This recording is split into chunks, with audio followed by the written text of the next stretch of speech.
The South Africa team Blazers of former pupils who have played for the Springboks can be seen in the school's museum. Olympic 400m champion Wade van Niekerk, Olympic swimming champion Rick Neethling, former South Africa cricket captain Hansie Cronje, and 46 Springboks, all from the same school. In rugby's professional era, no school has produced as many South Africa internationals as Grey College in Bloemfontein. Dubbed the Springbok Factory, Grey has produced a Springbok in every position. Their names are etched on the walls of the first XV changing room and only the selected players are allowed to enter. South Africa scrum half Piet van Zyl, who only managed to play for the school's second team, never saw inside these walls. When he returned to the school with his Springbok blazer, he entered the changing room for the first time and cried. BBC Sport went behind the scenes at Grey to find the secrets of its success and how it is adapting to the changing face of South Africa. Insight and chat. Subscribe to the Rugby Union Weekly podcast. I owe everything to Grey. The school's final match of the season is expected to attract a crowd of around 15,000 set on the outskirts of the modest city of Bloemfontein.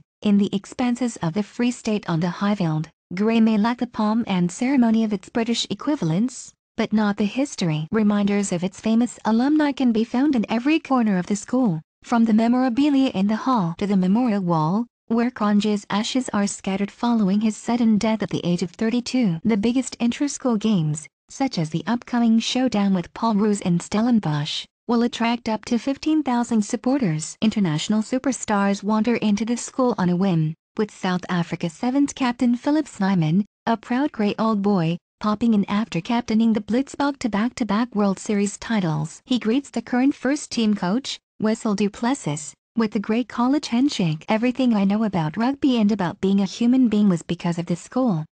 My roots and foundations are here, Snyman said. You wanted to play for the Brotherhood and the jersey next to you, and it's the same now for the Springbok Sevens. It doesn't matter where I live, if I have a son, I will send him to Grey College. Grey is bigger than the individual. The school has a unique handshake used by students, old boys and members of staff. South Africa's schoolboys rugby is considered by some to be at a crossroads, with the thirst for success at all costs proving damaging. Grey are confident that their way, putting the boys' personal development first, will help retain their place as the best rugby school in the country. We believe that Grey College has always been bigger than the individual, and bigger than the first-team rugby players, says Headmaster Dion Cheapers. We certainly believe that you need to work hard in the mornings in the classrooms, play hard in the afternoon, and study hard in the evenings. But playing rugby at Grey is a serious commitment, with players devoting up to 18 hours a week to the game, including video analysis sessions, matches and rehabilitation. Each former pupil who has played for the Springboks has their name on a plaque behind their position's place in the Grey first-team dressing room. South African schoolboy rugby has become very professional over the years, but we want the kids to enjoy it. They are still schoolboys who need to enjoy their life, says Coach du Plessis. The main thing is that we tend to develop players and not just coach winning rugby. It is not always about winning. It is about a way of life. If you just focus on the results, you won't connect with the player. Grey College forms good people, adds Director of Rugby Bobby Albert. We don't work hard, we work very hard. Hard work is one of the pillars of Grey College. We have good facilities, but not better than other schools. That is part of the culture. In the Free State we don't have the finances, but we have the best coaches, and we coach them very hard. South Africans are competitive people, but we need to have balanced boys. One of those is first-team captain and scrum half Ross Broad. Rugby is the biggest thing at the school and it is what we live for, says Broad. Since I found out I could pass a rugby ball, it was my dream to play for the Springboks. But first of all, since coming to Grey I've improved as a person, and that has made me a better rugby player.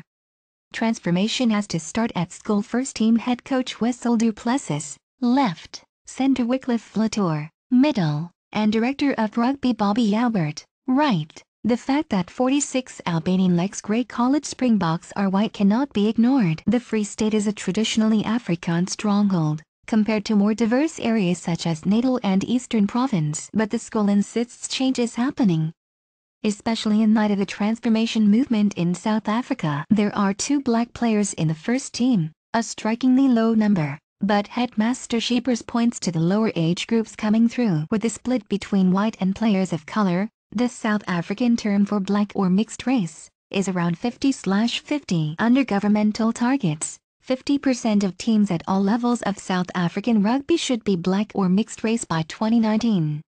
Transformation in the schools are very important, says Albert. We don't have regulation at schoolboy level, but we do it because it is our social responsibility. Wycliffe Latour plays outside centre for Grey, and has been selected in the South African schoolboys squad. Originally from a township on the Eastern Cape, he was spotted by head coach Du Plessis and offered his scholarships at Grey at the age of 14. I wasn't a privileged kid, I wouldn't have had an opportunity to be at such a great school, Latour says. I come from a small town, so my coach wants me to become something. They gave me the chance to come here. I am working pretty hard and the dream is to play for the Springboks.